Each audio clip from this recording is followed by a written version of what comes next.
Okay, we're talking about the Irish Hypnotherapy Conference. It's in April 26th. I'm so excited to be talking there, but there are some really, really brilliant people. And I'm speaking here to Louise Baker, neuroscientist, and I love this neuroscience. She really brings it into the real world. People come out with a lot of science.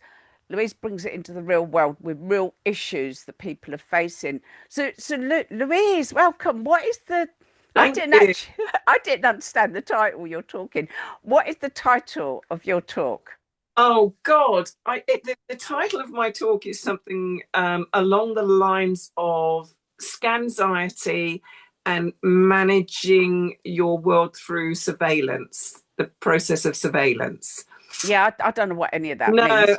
I think I could. I think that obviously I might be a neuroscientist, but not great at marketing.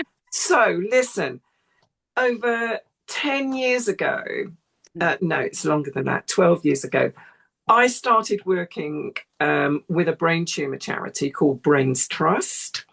And at that point, I started to work with individuals a point along every part of their journey from being diagnosed with a brain tumor through to the goodbyes when people turn Mm, mm, and say goodbye to mm, the group as well. So I work with individuals and groups on their cancer journey.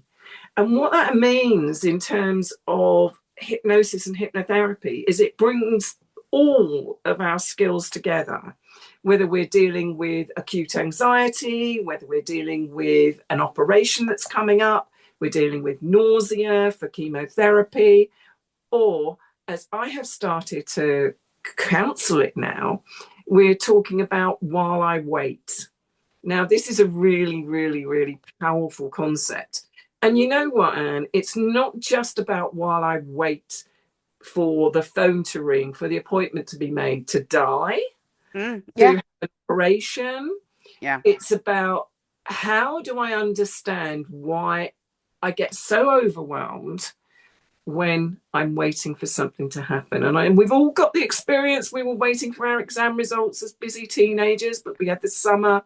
We had the summer to mess around in. The life was novel. Life was interesting. Life was had a different form of predictability, programmed by our hormones. As we age, we change.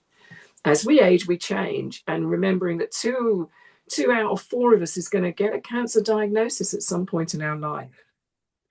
So for yourself, for your loved ones, for those with cancer, for your clients, come Mm. to this presentation. I love what you're saying about weight because nobody says that. And a relative of mine had an operation just before Christmas, but his life was on hold for 2 years because it affected, he couldn't go out. So 2 years. And it was due 3 months earlier. And the night before, the phone call comes and it's like, sorry, it's cancelled. No explanation, nothing. It's cancelled. You built yourself up. You've waited all that time. And I know with my eyes, I kind of waited so long to get this eye operation and got there. And for some reason, the surgeon was, I don't know, he was off his bunts. He was acting erratic. He just said he was worried about doing it. So I had to walk out. I walked out. And you walk out of there and that level of being deflated, you've waited all that time, but everything's on hold in your life. You can't plan to go to somebody's wedding, or you can't book a holiday, or go to you can't do anything. Your life on hold while you wait. Nobody ever mentions that bit. It's a torture. Every day Well, is a torture. and this is where the brain is not our friend, because Mm, this is where the neuroscience comes in. What we know is that the brain is a predictive machine. It will do what it's always done yeah. until it understands what you want to do differently. And that's not a concept that's alien to hypnotists. We live and breathe that, but the rest of the world doesn't. And Mm. if you as an individual don't live it and breathe it as well, and find yourself catching yourself in those aha moments, I'm doing what I've always done here, then in fact the work we've done together, the work Mm. I've done with you in terms of understanding, future pacing and future vivification, this is about informing the brain that Mm. that you want a different outcome, that you want to change.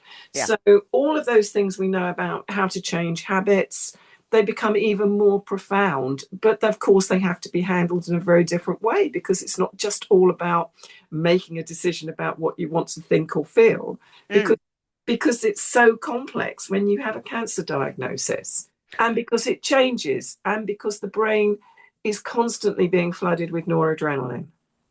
And do you know, it's also the families, the people around. I often find that the patient is better than everybody else. And a friend of mine has had somebody long-term ill around her, really desperately ill. And it's like if she has goes out for dinner one evening, there's all the guilt that I'm going out, I'm having a semblance of normality. I've gone to listen. But when something's gone on for months and months and months, everybody else's life's on hold. But this is where the skills are so important, and Yeah, in really focusing in for people. yeah. No, this isn't a dress rehearsal. I know we have lots of people out there with different spiritual beliefs, Mm. but this world, this moment, this time, this canister I live in during this period of time is the only one I've got, and it's the only one that my family have too. Mm. Therefore, we all owe it to ourselves to Mm. understand how our brains work and how we get the best out of every single moment that we have together. I love that. I really, I mean, obviously, I'll be there for your talk, but do you know, one of my clients, she had somebody desperately ill at home for months and months and months. And she said one of the hardest parts is all these people come in to deal with my very sick relative. She said, nobody ever speaks to me. I'm in my home. I'm completely ignored. 3 times a day, people come in, deal with the very sick relative. She said, no, I'm just in this house. And they just kind of look at me and walk past me. She said, it's like, I feel like I'm invisible. And that went on for a very long time, very, Yeah. very long time. It's so uh, um, I'm really looking forward to this because I think it's something we don't talk about. What are the takeaways for anybody coming to your talk? Well, during the talk, I will be talking about the power of touch and the Mm, neuroscience of touch. And I will be introducing from the world of psychosensory touch. And I know that Stephen is chatting at the conference as well about hypnohavenings. yeah, I've been doing hypnohavening for again about 14 years now, yeah, but I now refer to it as psychosensory touch. Uh, mm, because for a lot of reasons, because I integrate bilateral stimulation into it mm, and explain to people how bringing themselves from the state of overwhelm to a place they can get themselves back online yeah, so they can decide what they want to do and not be driven in a predictive way by a body full of too many busy neurotransmitters. And by that, I mean too much neuro stuff going on. So, yeah. how do we bring ourselves back to the baseline? And why is touch so good at doing that?